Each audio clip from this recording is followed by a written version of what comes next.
Ever wondered about the hidden impact of fast paced sounds on children, especially those on the spectrum? Hi, I'm Farah Danish, the calm autism mom and your autism family coach. So, I specifically today want to shed some light on an often overlooked aspect of our children's auditory environment and the potential harm of the fast paced repetitive sounds, particularly what our children on the spectrum are so used to, the dangers of that. And this is something that I've learned very recently because I've been one of those moms who've been very proudly exposed. I wouldn't want to use the word exposed, but I have used media, I've used devices quite extensively in my child's learning because I always thought that they were visual, kinesthetic, auditory learners, and this is the best way to get them to learn. Now, as helpful as it was, I didn't realize the potential harm of this. And that's exactly what I want to talk about today. The potential harm of the fast paced, repetitive sounds, particularly for children on the spectrum, is when we listen to fast paced music or sounds, our bodies react in several ways. Our heart rate increases. Ever noticed when you listen to something really fast paced, you do tend to swing with it, your body moves with it, and if you notice your child, your autistic child, you will see how excited the child gets. He starts flapping his hands more, he starts running around and pacing around more, moving his body a lot more when they're listening to their favorite sounds repeatedly. What they actually experience is this surge in dopamine level. They get rewarded instantly. They see something, they hear something, whatever they're watching is accompanied by fast-paced sound as well, right? So they hear that and they get excited and they get this instant dopamine hit with that. Now, while increased dopamine has its benefits, it helps with concentration, it helps with focus and energy. It also comes with its risks. And this is something that I didn't connect the dots at that time. It brings with it anxiety. It brings with it aggressive behavior. And aggressive behavior is something you notice that when children are watching on repeat their favorite cartoon or their favorite song, the nursery rhyme, it's very difficult for them to then transition to any other state. I'm pretty certain you know what that's like, and you must have experienced that. When our kids are used to learning, acquiring knowledge that way, in that fast-paced way, it becomes a challenge for them to learn any other way. And so aggressive behavior is what we do see in children when they don't get that kind of dopamine surge or they don't get that dopamine level hit from any other way, in any other form. They're not able to get that same fast-paced dopamine hit in any other form except by watching their favorite or or something even on their website, which we think is, oh, it's educational, but the vivid colors, everything is having an impact, right? Everything, it's a whole package. Not only does it cause aggressive behavior, anxiety, it causes sleep disturbances, and a lot of our kids have problems with sleep. There is a connection now, as you can see. So if our kids are watching a lot of TV, are listening to that kind of sound repeatedly, it's very difficult for them to sleep.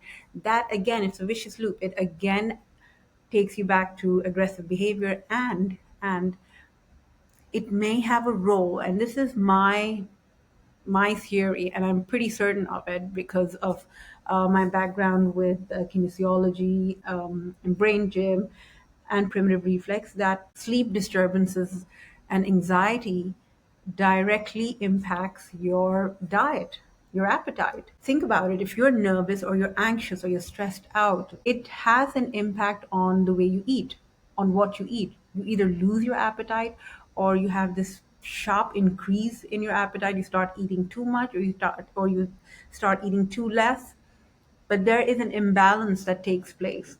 So this repetitive sound, loud sound may play a role, I feel, in your child's picky eating as well.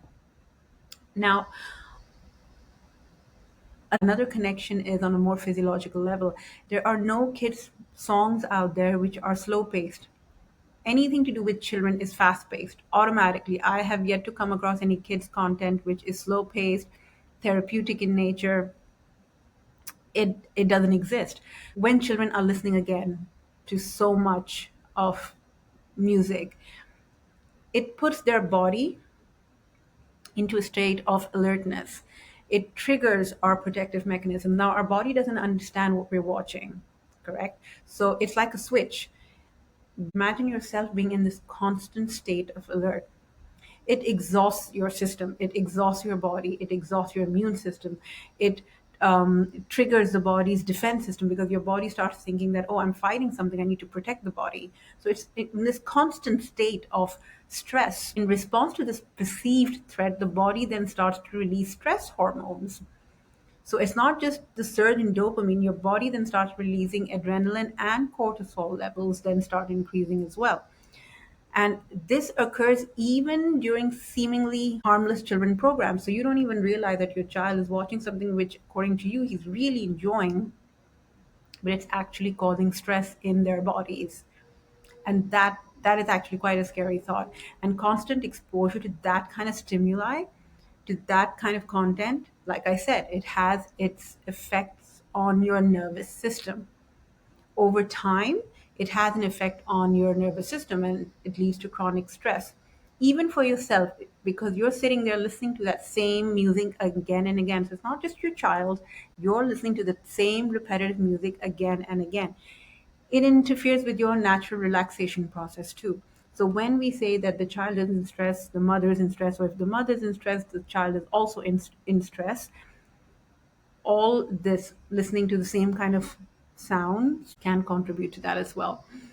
Most of our children on the spectrum have sensory processing differences as well, and this can amplify the impact. It could potentially exacerbate anxiety or sensory overload issues.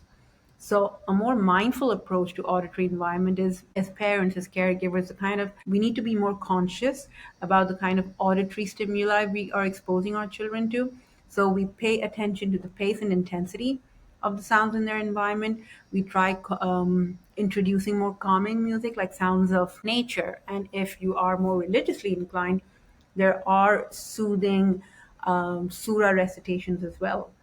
I've used that for my kids. It helps a lot. Or the sound of rain. It's extremely therapeutic and calming to the nervous system. So these are some of the things that you can take into consideration by being more mindful to the kind of sounds our children are exposed to, and give them a more balanced and less stressful auditory landscape for their development.